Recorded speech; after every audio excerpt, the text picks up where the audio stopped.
Holy Gospel according to St. Luke, the 9th chapter. Glory to you, Lord.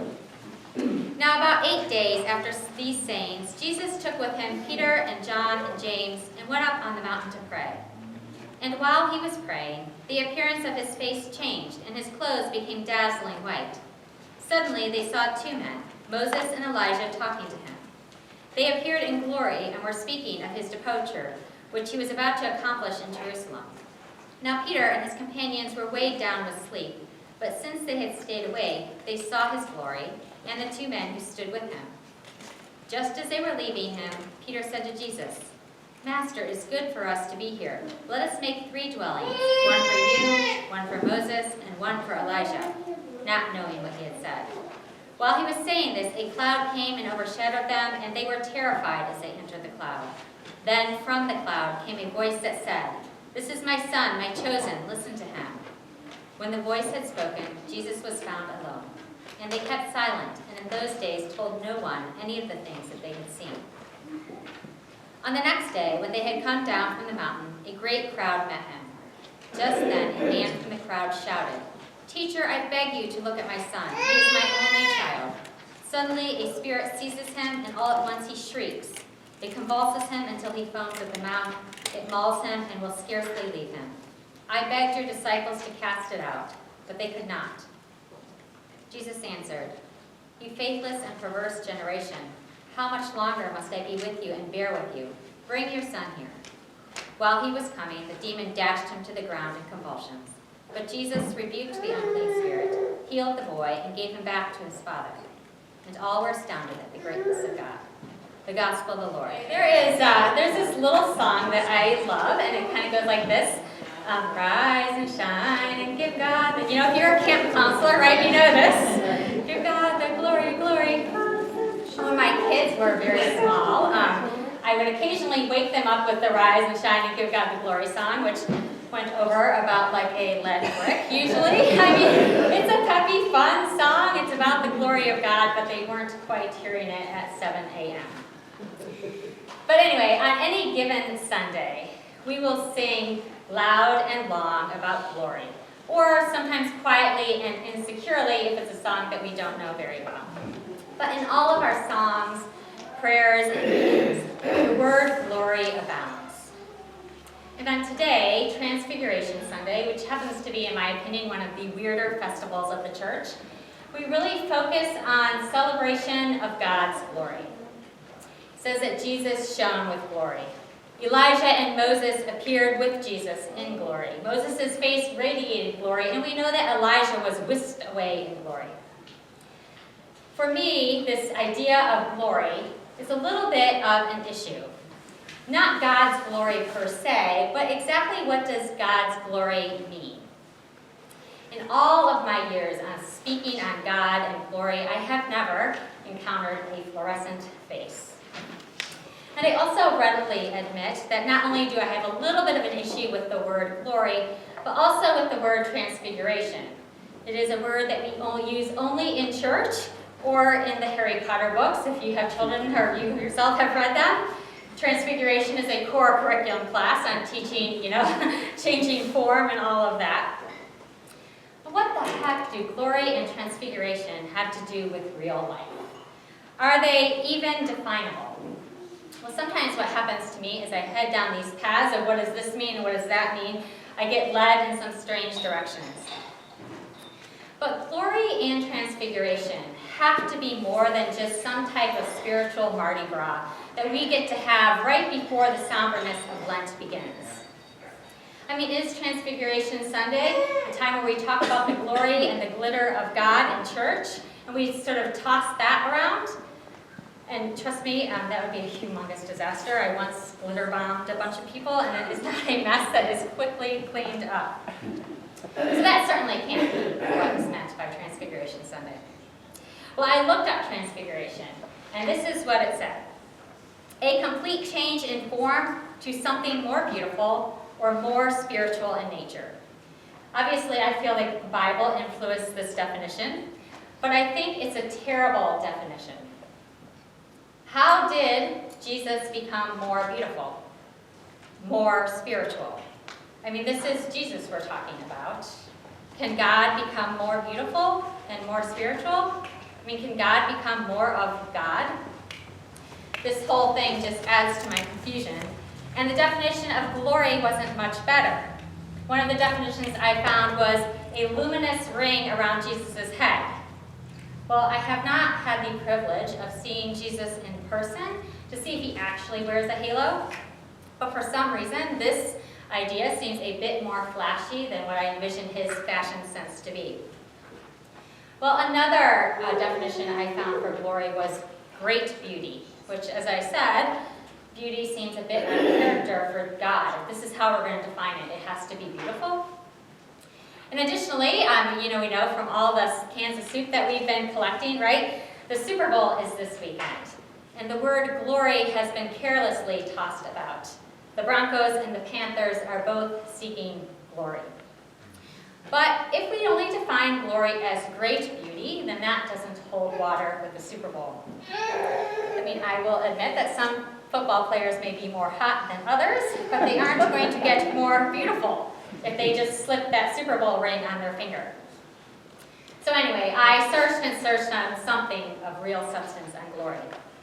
Commentator after commentator just kept talking about how this day is all about God's glory, but they never bothered to talk about what that means or does.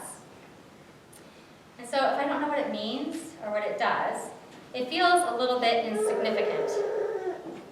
That's not to say that I think that God's glory is insignificant, but rather that we as a church and as a society have historically done a poor job of explaining and recognizing glory.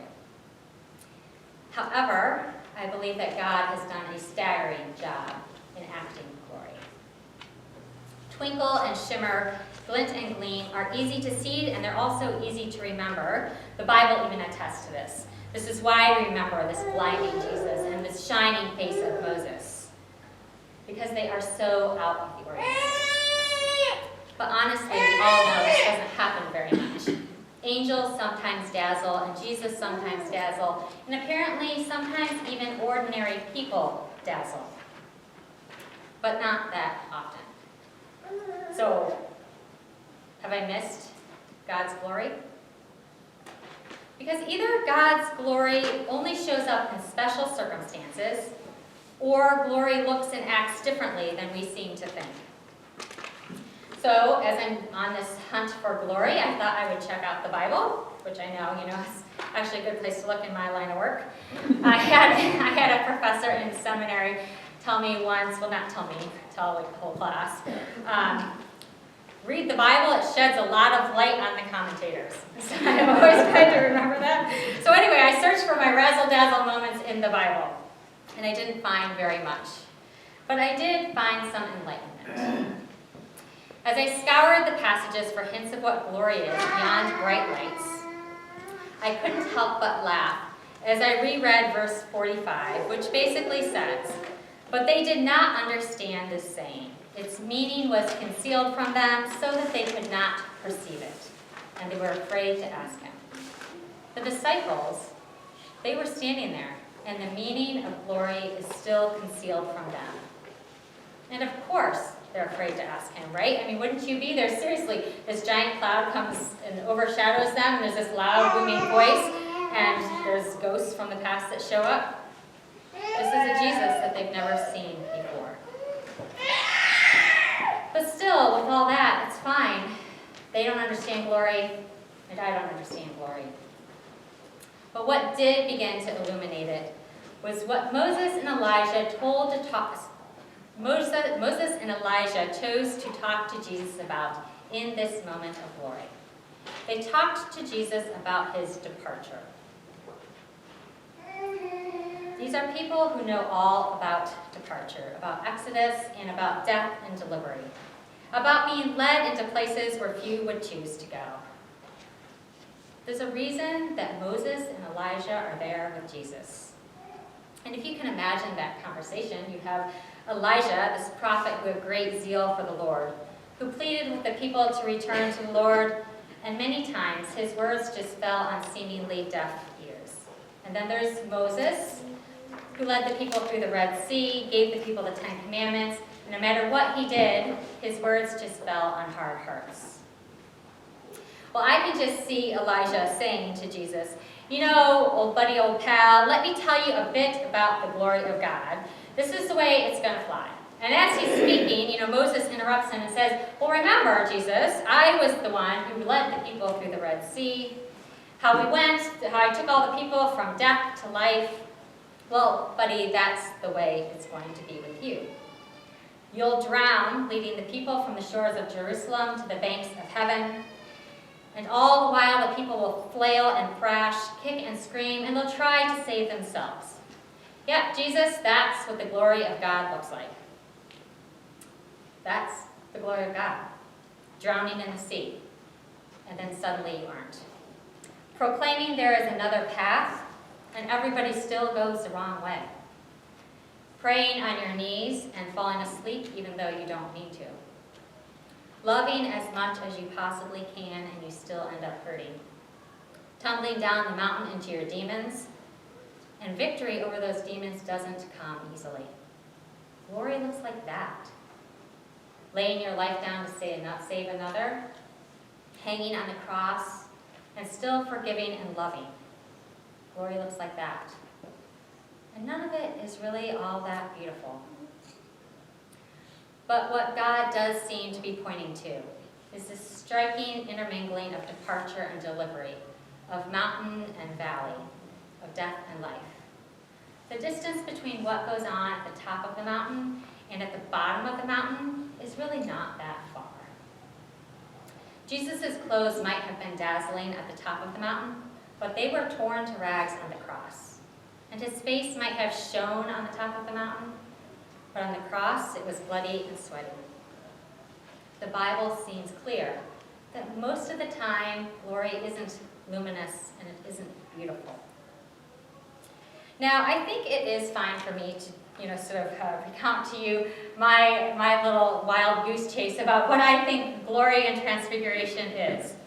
But on this Transfiguration Sunday, a day in which the disciples get to see the glory of God, and the prophets get to see the glory of God again, and the disciples see God's glory, I thought that maybe we should get a chance to see God's glory too.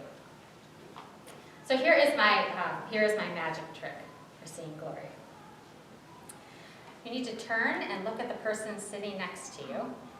Everybody has to physically move their bodies. This is the awesome position I'm in. You have this power over you. Turn and look at the person who's sitting next to you. If there's nobody sitting next to you, you can be in groups of 3. It's okay. Okay. That person sitting across from you is a reflection of the glory of God.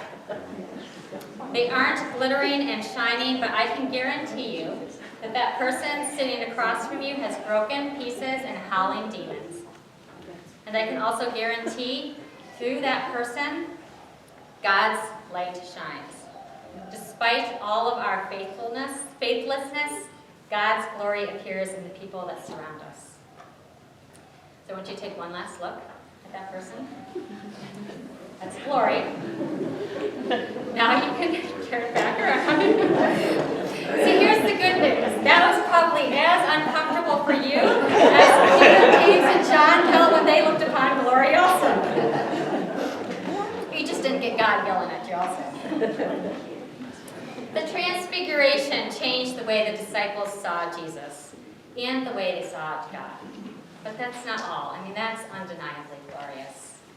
The cross, too, changed the way the disciples saw Jesus and the way they saw God. And that was glorious. But together, the Transfiguration and the cross changed the way the disciples saw themselves and each other. And that is truly glorious. We have to be changed by God to see beauty in that which is not beautiful, to see life in the midst of death, and to believe that hope will rise despite all the odds. God's glory is actually quite undefinable because it manifests in so many different ways. All you have to do is look around to know that. Each of you are a glory of God, and each of you are a glory for God. the dazzling light of Jesus is revealed in you today. So you do get to sing, rise and shine.